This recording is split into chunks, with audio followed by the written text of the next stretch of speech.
Good afternoon, everyone, and it's a pleasure to be over here. And yeah, I think there has been now a lot of discussion about this 5 trillion economy. It started before pandemic, then the pandemic happened, and the last, I think, 3 years, 2020 started on this pandemic note, 2021 started with the Omicron note, 2022 started with the Russia-Ukraine war, and 23 apparently has started well, but there has been, as all of you know, has been a devastating earthquake in Turkey and Syria. So hopefully 2023 will be much better, and the trends still now show that it's going to be better than the last 3 years. And incidentally, the important point to note is that I think all these events which has happened in the last in the last 3 years actually has been events of enormous magnitude, in the sense that all these are tail events, statistical events we call tail events, and an event which happens once in 100 years. So, and this has been happening now with alarming regularity. In 2001, as all of you know, there was this terrorist attack, there was a dot-com bubble, 2008 there was a global financial crisis, and 2021, 22 also there has been events which are of enormous significance for the global economy. So with this in mind, I think India's journey to 5 trillion economy has been interpreted or has been actually, what I will say, has been somehow halted by all these events, but let us see where we stand right now in front of where we are doing. Let me just first start with how the 5 trillion economy will look like. See, this is India map. I have given the map for the last 27 years.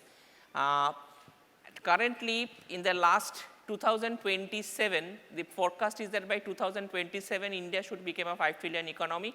So which is basically March 2028. And you can see India's journey. The first US trillion was in 57 years, the second was in 7 years, third was in 7 years, fourth is in 3 years, and the fifth is supposed to happen in 3 years.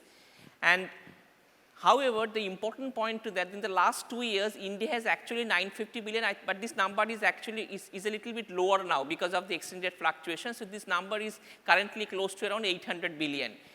But the important point to note is that the aspiration is that we are now doing every 1 trillion in 3 years. The aspiration is that we get down this 1 trillion in 2 years, so that if we do that and with a manageable exchange rate movement, we can be an 20 trillion economy in 2047. But for that, for every trillion has to be added in 2 years.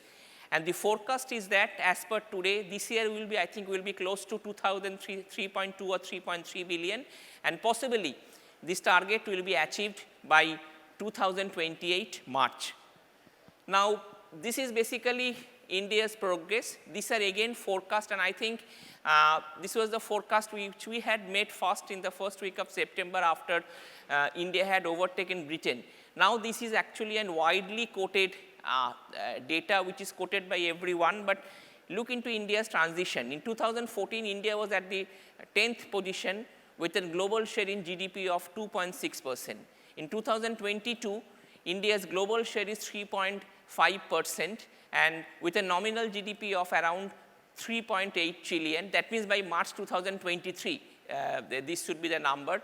And the issue is that by 2027, in 10th, it was in 10th in 2014, 7th in 15, 6th in 19, 5th in 22, 4th in 26, and 3rd in 28. So this is basically India's progression, and you can see that India has overtaken all these countries, UK, France, Brazil, Italy, Russia, in its quest of becoming a number 5 in the global economy. Now, let me see that what could be the India's 5 trillion economy look like if we just make a simple extrapolation. The size of the agriculture could actually be closer to 13%. Industry could actually move up to 32%. Service sector could remain at the same level. So by the terminal year, when we reach this 5 trillion, which is 5.4 trillion as I showed to you, that could be the share. So basically, what you need to do, and what the government is currently doing, is giving a big thrust to the manufacturing sector, because that is the sector which needs to add in the total value addition. And it is not and this is not a difficult job, because if you look into India's history for the last 20 years, in nominal terms, we have been growing, in nominal US dollar terms, we have been growing by 9%. And, but the important point to note is that, as the experience of China shows, we need more globally competitive large firm to accelerate this growth. Existing large companies as well as severally currently mid-sized companies growing in scale. And this is basically very important, and there is now already evidence of that, because we are seeing that there are, in the MSME space example, when you look into the data, there are now examples of MSME sectors actually getting bigger and integrated into the global value chain. In our portfolio book at our bank, we are actually saying that some of the MSME sectors are exiting the definition of the MSME sector as per the turnover definition, and they are now much bigger than what they were earlier. So this is basically an important point, and this we need to remember, that all large companies will help to accelerate growth over a point of time. The banking structure of India, whatever you can say, the small financial banks, the private banks will play a leading role in financial technology innovation. Yet, the business models are not significantly large, so big banks will continue to expand their business and thrive. So this is the share of, you can see, public sector banks, private banks, foreign banks, small finance bank, and the payment banks. So payment banks and small finance banks will be there, but the growth will be driven by the larger banks. So, and this basically, this becomes very important, that today we allow the private banks and the public sector banks to coexist together. It has been an excellent year for the banking sector, and banking sector asset quality is now at, the credit growth is at 10-year high, and the asset quality issues of the banking sector now is at 10-year low. So this is very important, and our sense is that if you give space to the public sector also to grow, I think both of them can coexist together and can generate and bring a lot of value on the table. Now let me talk a little bit about the macro. So I've given you the numbers. Now let me give you a talk about how we can move there. What should be the journey? If you look into the journey, Indian economy for the last 3 years has been the fastest growing, 8.7, 6.8, 6.1. The calendar is equivalent to the fiscal year for India. This year the RBI forecast is at 6.4%. The country-wise inflation, Indian inflation, last month we had the inflation actually increased, but at 6.5% level is Indian inflation is almost similar to other countries, and hopefully this inflation number will trend lower in the next 2 months, and by April, our sense is that the inflation number could be closer to 5%. So there is going to be an in the last 2 to 3 months, you can see a meaningful transition. But the problem is that the only certainty in this global world is uncertainty. And that's why global financial condition has exacerbated balance of payment and debt vulnerabilities in many developing countries. And that is the problem, but India is an unique experience, an ocean of calm in this era of uncertainty. This is the commodity prices. You can see at them that the commodity prices are actually now retreating from the 2020 level, at the same level, if you look into their growth rate. And that's basically very positive, because if the commodity prices remain at low levels, that actually could be a growth accretive for the Indian economy. If you look into these numbers, look into some of these numbers, the GST collection has been consistently at 1.5 trillion, even in May 2021, when the second pandemic when the pandemic wave actually hit as a second wave, India's GST collection was 1 trillion. The UPI transactions value today is at 113 trillion. At this rate, it is going to be 48% of India's GDP by the end of March 2023. Contrast this with the currency in circulation today. The incremental currency in circulation today is a little more than 1 trillion in the current fiscal. So the ratio of UPI transactions to currency in circulation is 113:1. And this is actually has been some phenomenal growth in the UPI transactions. So when you look into the value, some number in 6 years becomes close to 50% of India's GDP. That's an achievement I think we should be all proud of. The fortnightly credit growth is at the peak. It's at the 10-year high now. The FDI flow has been consistently growing, 85 billion last year. This year we could be actually doing closer to the 85 billion, if not more than that. But I think that again should be a tremendous achievement given the fact that it has been an overall era of significant global uncertainties. This is another thing. I think yesterday the data came out on trade data. Let me talk a little bit about the trade data.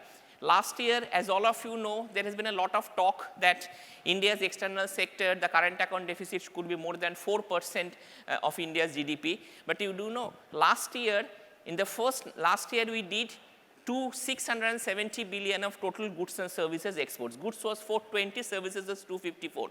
This year, in the first 9 months, we have done 576 billion of goods and services.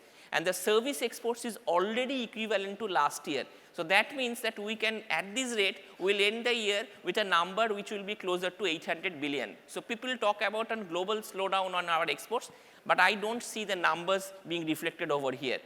Look into the demat accounts opened since April 20. There has been a behavioral change in the saving investment of the people, and this is actually very good for the financialization of savings, the equity, mutual funds. The total demat accounts, which has been opened since April 20, is 36 million, which an amount of 65 trillion amount is over there. Per unit amount is actually rupees 9 lakhs. So this is basically the financialization of the savings which has happened since pandemic. Changing, we all talk about market, that Indian markets last few days, I think last 15 or 20 days have been, has witnessed volatility. But look into Indian market capitalization. It was 112 trillion on March 2020 for NSE. Today this number is actually at 270 trillion, which is a growth of 2.4 times and higher than any other country on any other scale and over the any same time period. Remittances have grown up by 1.6 times. This year the remittances are actually going to touch 100 billion. Look into this number which was there consistently at around 660 billion, 65 billion in 2012 to 14. But this has now significantly grown up in the last 5 years. So all numbers which I am showing over here are actual numbers, and this shows the resilience of our Indian economy. Market capitalization, remittances, all these numbers. Now, let me talk a little bit about the current uncertainty. Once you have the PPT, you can have a more look into it.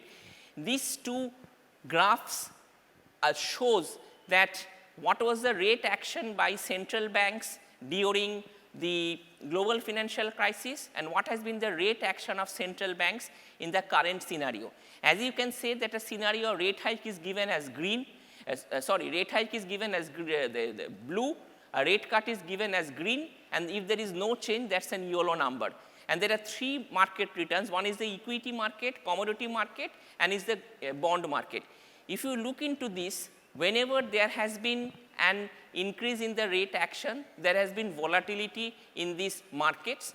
But the important point to note is that whenever any country, if you look into this graph, whenever these countries have raised rates, they have raised rates in unison. But whenever they have cut rates, they have cut rates according to country-specific factors.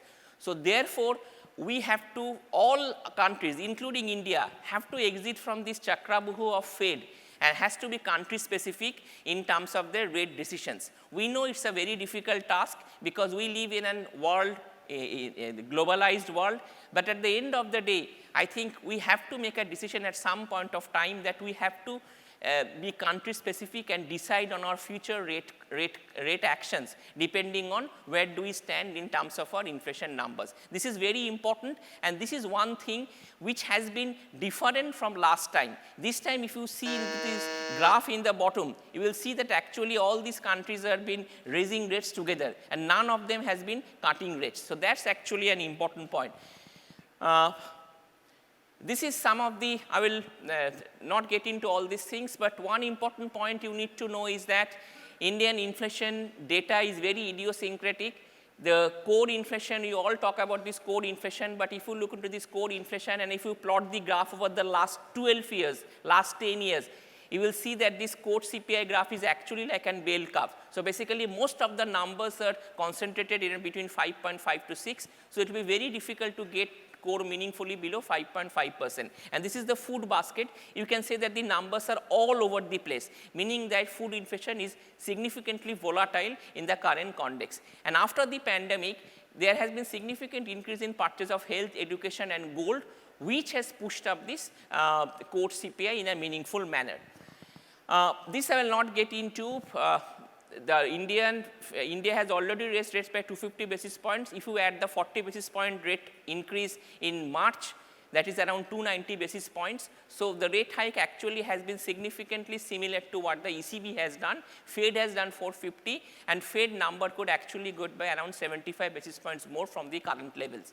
So the issue is that inflation and rate hike, the repo rate could actually stay a little higher for longer given the current inflation conundrum. But the point which I mentioned, that India has to make an exit from the current rate actions depending on country specific factors.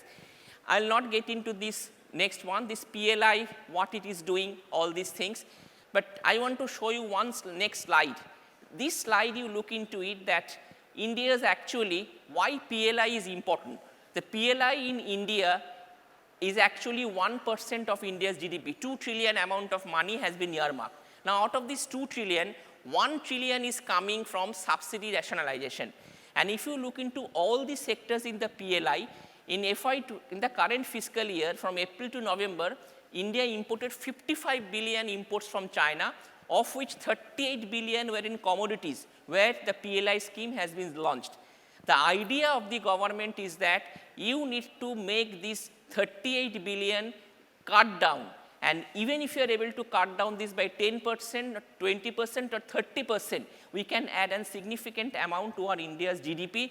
You can look into these numbers, the sectors where PLI has been introduced. The export growth in all these sectors has been very good in the current year.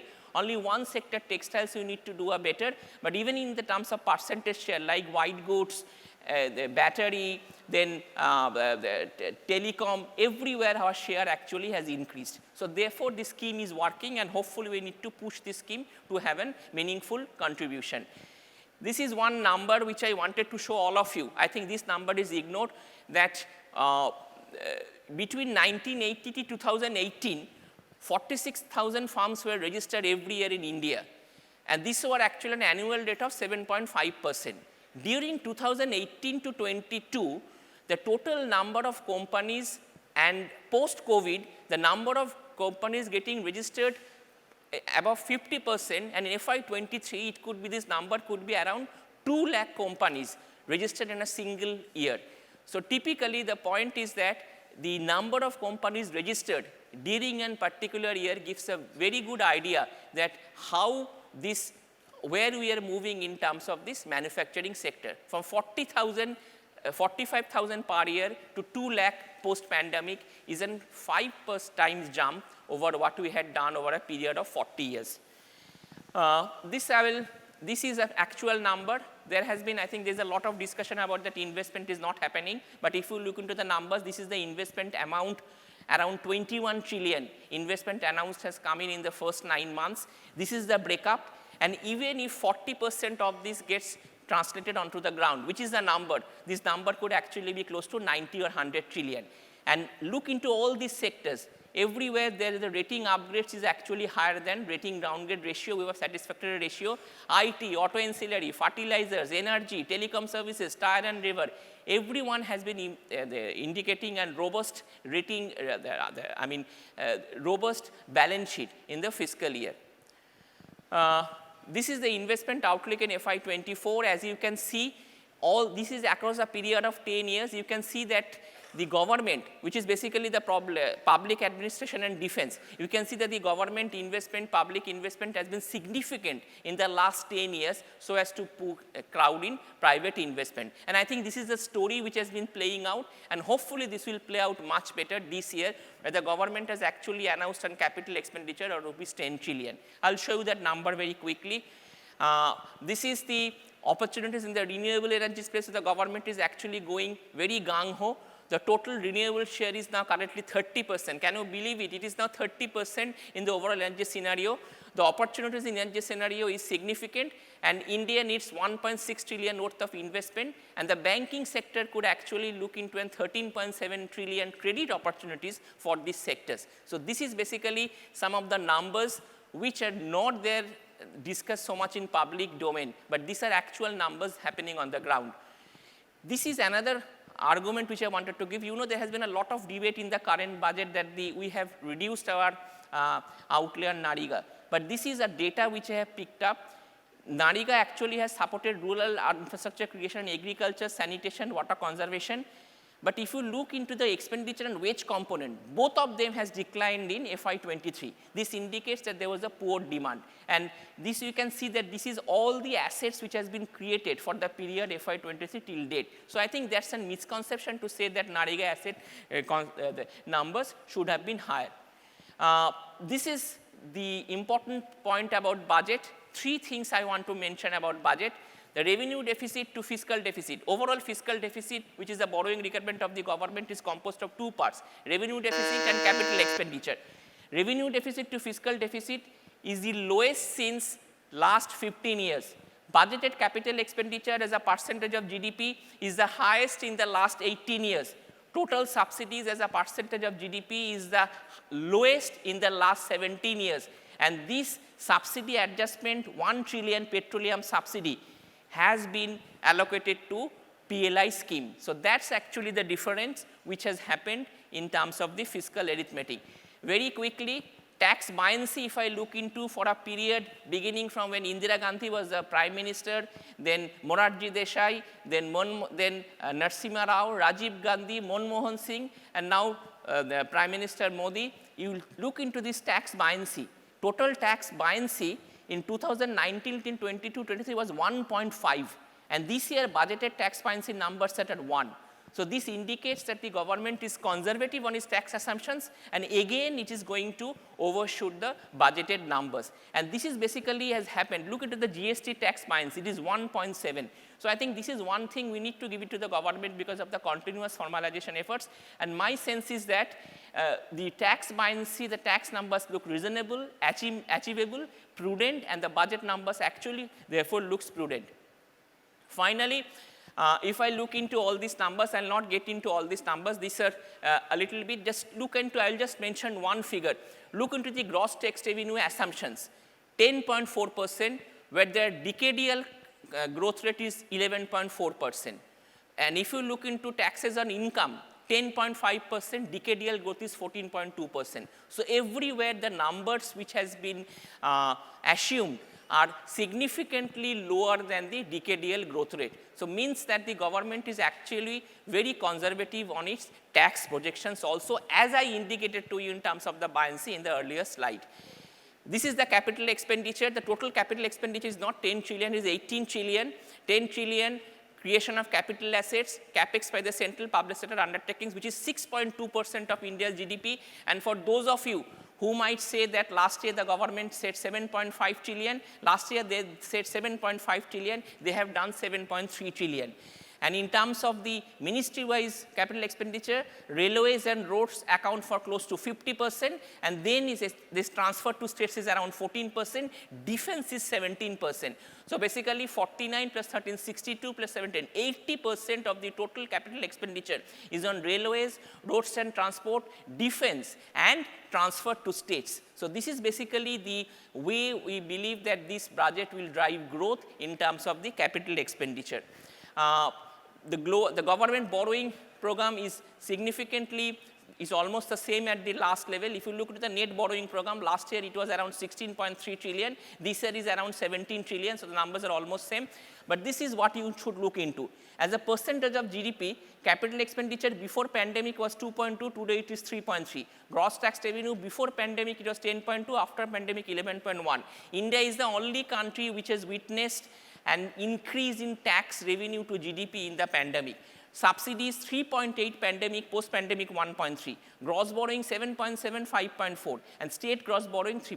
So the fiscal position actually looks much better today than what it was before the pandemic. So this is the structural orientation in the government finance which I wanted to highlight. And finally, I think the last slide which all of you, I think there is an Yeah, this personal income tax, basically, there is a substantial relief in the personal income tax, the MSME sector, the corporation startups. There is a debate on whether we need to shift to the old, stay in the old tax regime or in the new tax regime. I think the debate is still ongoing. My sense is that those at the lower end of the tax bucket, there is a significant opportunity to shift to the new tax regime, and those at the higher end of the tax packet may shift to the new tax regime. In the middle, I think people need to look into the exemption which they are currently enjoying. My sense is that it's a continuous process. The next year could come even with more tax incentives so as to make people induced to the next one. I would like to end here and not just say a few words that this budget, one important thing about this budget is that this budget considered data as the new oil. There are significant initiatives in terms of the data for the MSME sector, the agricultural sector, the infrastructure sector, and our sense is that over a point of time, all these initiatives will ensure that we make full use of the digital in quest for a real-time public policy making. Thank you and for giving me this opportunity.